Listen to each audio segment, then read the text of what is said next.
How to encash your earnings with Ink Global. Dito sa video, ituturo natin kung paano mag-encash ng earnings sa Alliance in Motion Global para ito sa mga bagong distributors na hindi pa nasubukan kung paano gawin ang encashment.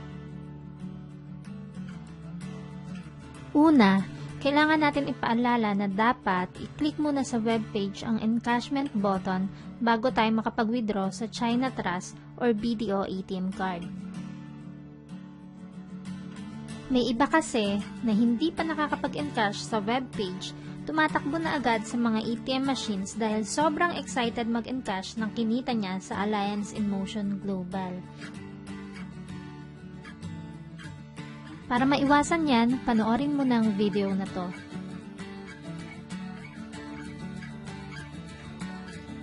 Type www.allianceinmotion.com at mag-login sa webpage. Sa video na to, gamitin nating example lang webpage ng isa sa mga members ko.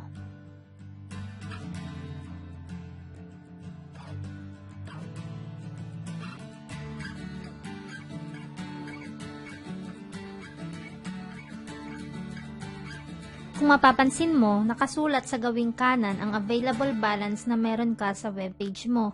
Ibig sabihin, ito yung amount na pwede mong ma-encash sa ngayon. Okay, click encashment sa gawing kaliwa ng webpage at dito may nakasulat na gross at destination. Sa gross, dito mo ilalagay ang amount na gusto mong i-encash. Halimbawa, ang available balance mo ay 55,989 pesos at lahat ito ay gusto mong i-encash. I-type mo lang 55,989 walang comma. Kung halimbawa naman, kaunti lang ang gusto mong i-encash at hindi lahat, for example, 25,000 pesos, type mo lang 25,000.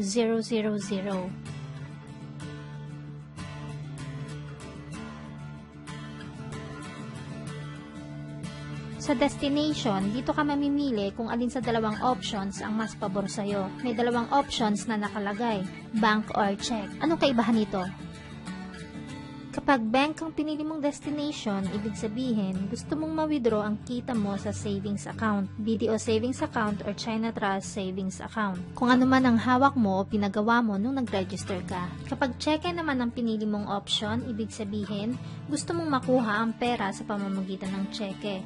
Kung ito ang pipiliin mo, pupuntahan mo ito mismo sa main office or TIGAS para kunin ng personal. Magpapakita ka lang ng 2 valid IDs at pwede mo nang papalitan ito sa kahit saang BDO bank na malapit sa lugar nyo.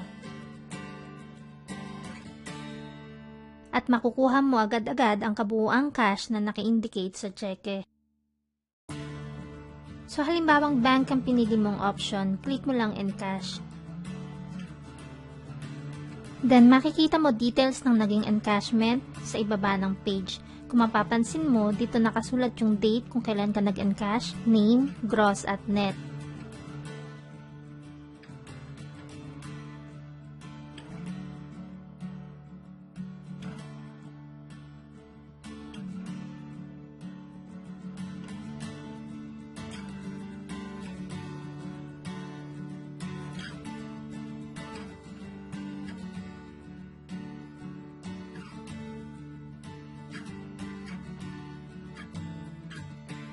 Kung ilan ang nakasulat na amount dito sa net, yan ang amount na mawi-withdraw sa savings account. Less ng 10% tax fee at syempre pati na rin ng processing fee.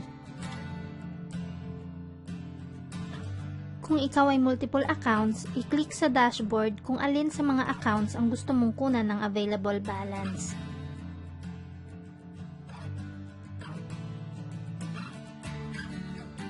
Or kung gusto mong mag-encash sa lahat, click mo lang isa-isang encashment ng bawat account at same process din ang gagawin mo. Bawat account mo, meron yan kanya-kanyang available balance. So, depende na lang sa'yo kung gusto mo kunin lahat ng kinita mo or mamimili ka lang sa mga accounts mo kung alin doon ang gusto mong bawasan ng kita at withdrawin.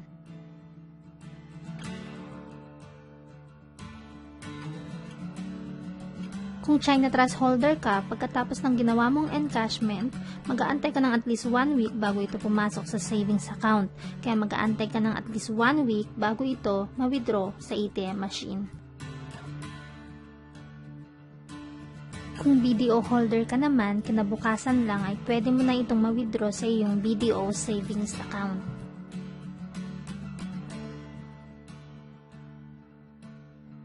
Kung cheque ang option na pipiliin mo, mag-aantay ka rin ng at least 1 week bago mo ito kunin o puntahan sa main office or Tigas. Kung cheque lahat ng option na pinili mo sa bawat account, iisang cheque lang ang matatanggap mo kasi magkakasama na lahat doon ng kabuuang in-encash mo para sa lahat ng accounts na meron ka.